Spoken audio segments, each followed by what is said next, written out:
جس طریقے سے ہمارے بزرگوں نے کہا تھا سرفروشی کی تمنا اب ہمارے دل میں ہے، سرفروشی کی تمنا اب ہمارے دل میں ہے، دیکھنا ہے زور کتنا بازوئے قاتل میں ہے۔ جب یہ کہہ کر میدان باطل میں تم کودو گے اور باطل افکار و نظریات اور باطل طاقتوں کو للکارو گے تو خدا کی قسم اپنے علم سے، اپنے ہنر سے، اپنی حکمت سے، اپنی دانائی سے، اپنی چالاکی سے، اپنی ایمانی قوت اور جذبے کے ساتھ جب کفار، جب باطل طاقتوں کو للکارو گے، خدا کی قسم کوئی بھی ٹک نہیں سکتا، کوئی بھی رک نہیں سکتا۔ مگر کمزوری یہ ہے ہمیں اگر تعلیم ہے تو وہ سست ہے، زیادہ تر ہم میں تعلیم نہیں، ہم میں تربیت نہیں، زیادہ تر یہ ہے کہ ہم آپس میں دست و گریباں ہیں، ایک دوسرے کی ٹانگ کھینچنے پر لگے ہوئے، ایک دوسرے کو ذلیل کرنے پر لگے ہوئے۔ جس قوم میں یہ بیماری پیدا ہو جائے، رب کے رسول نے فرمایا تھا اذا ظہر فیہم التلاؤن، جب اس قوم میں آپسی لعن و طعن ظاہر ہو جائے تو یاد رکھنا یہ قوم تباہ ہو جائے گی، برباد ہو جائے گی، نیست و نابود ہو جائے گی۔ یہ ہمارے کارنامے ہیں جس کی پاداش میں ہم آج تباہی کے بہانے پر ہے۔ یاد رکھو مدارس اسلامیہ کی حفاظت کرو۔ ہمارے بزرگ وہ تھے جنہوں نے مدارس اسلامیہ سے پڑھ کر کے اس دیش کو آزاد کرایا، اس ملک کو آزاد کرایا۔ مگر افسوس یہ ہے کہ جب کوئی ساورکر کی بات کرتا ہے، کوئی ان غداروں کی بات کرتا ہے، ارے میں وہ بات کیوں نہ بیان کر دوں چلتے چلتے۔ مولانا جعفر تھانے سری رحمت اللہ علیہ جنہوں نے وہ کتاب لکھی کالا پانی، یہ کالا پانی کی سزا جزیرہ انڈمان وغیرہ میں جو قید کر دیا جاتا، ایسی اذیتناک سزائیں دی جاتی کہ وہ ویر ساورکر جسے دنیا ویر کے نام سے جانتے ہیں، وہی ساورکر جو جزیرہ انڈمان میں قید تھا، وہاں مجاہدین آزادی بھی، اور وہاں قید ہونے والوں میں 90% لوگ، 90% لوگ مسلمان تھے جو قید تھے، کالا پانی میں سزا کاٹ رہے تھے۔ اللہ اکبر، وہاں ایک غیر مسلموں کا، ایک ہندوؤں کا ایک ویر وہاں بھی موجود تھا، وہ بھی مجاہدین آزادی میں ان کا بھی نام تھا۔ مگر سنو میرے یارو، سنو میرے بچوں، سنو میرے دوستوں، سنو میرے بزرگوں، وہ کالا پانی کی سزا کاٹ رہا تھا، اندر سے خط لکھا انگریزوں کو۔ کیا خط لکھتا ہے کہ میرے انگریز دوستوں، اے برٹش حاکموں، یہ دیکھو اب میں اس اذیت کو برداشت نہیں کر سکتا، مجھے یہاں سے رہا کر دو، مجھے اس جیل سے آزاد کر دو، میں زندگی بھر تمہاری غلامی کروں گا، میں زندگی بھر ان مجاہدین آزادی کے خلاف کام کروں گا، میں تمہارا وفادار رہوں گا۔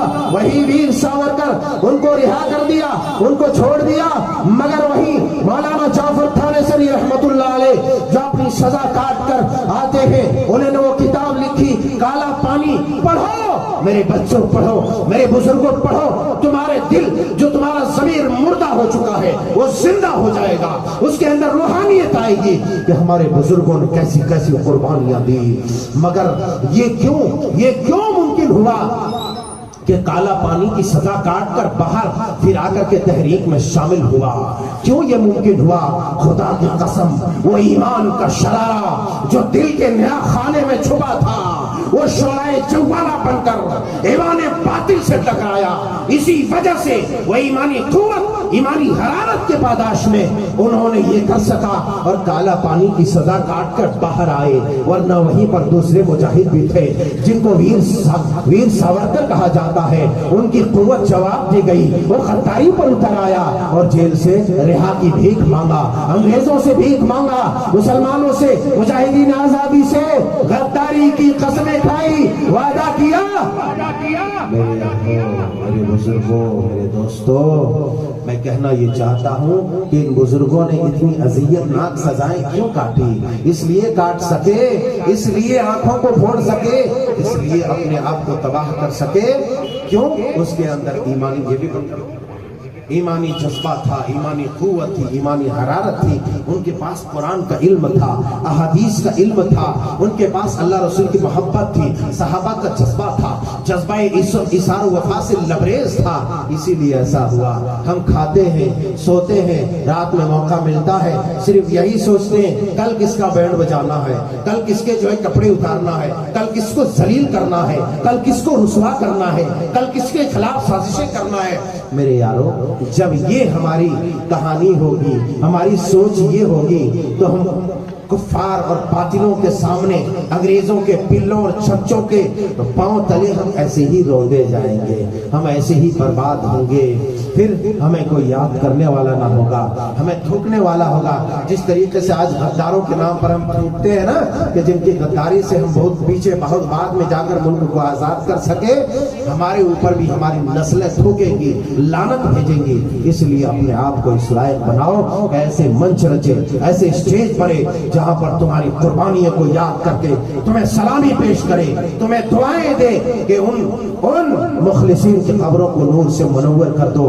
یہ چمنستان حدیث، یہ علوم و فنون کا مرکز جہاں جہاں بھی ہے، ان کی حفاظت کرو، مدارس اسلامیہ کی، علماء کی، طلبہ اعظام کی۔ خدا کی قسم، یہ تمہاری زندگی ہے، تمہارا مستقبل ہے، تمہارا فیوچر ہے، جو تمہارے فیوچر کی ترجمانی کریں گے یہی وہ قوم ہے۔ اور ہم میں سے ضروری نہیں کہ ہر کوئی ہمیشہ زندہ رہے، ہم میں سے ہر کسی کو جانا ہے، مگر ایسا بن کے جاؤ کہ ہمیں دنیا یاد کرے اور اللہ کے رجسٹر میں مخلص اور شہید لکھے جائیں۔ پھر سے میں ایک بار وہ شعر کہوں گا کہ اگر نہ سمجھو گے تو مٹ جاؤ گے اے ہندی مسلمانوں۔ پھر سے وہی کہوں گا، اگر نہ سمجھو گے تو مٹ جاؤ گے اے سلفی مسلمانوں۔ پھر تمہاری داستانہ ہوگی داستانوں میں۔ ہر کوئی اپنی روٹیاں سیک رہا ہے، تم اپنی روٹیاں نہ سیکو، حقیقت بیان کرو، وہ حقیقت جو میں نہیں، جو انگریزوں نے لکھا ہے۔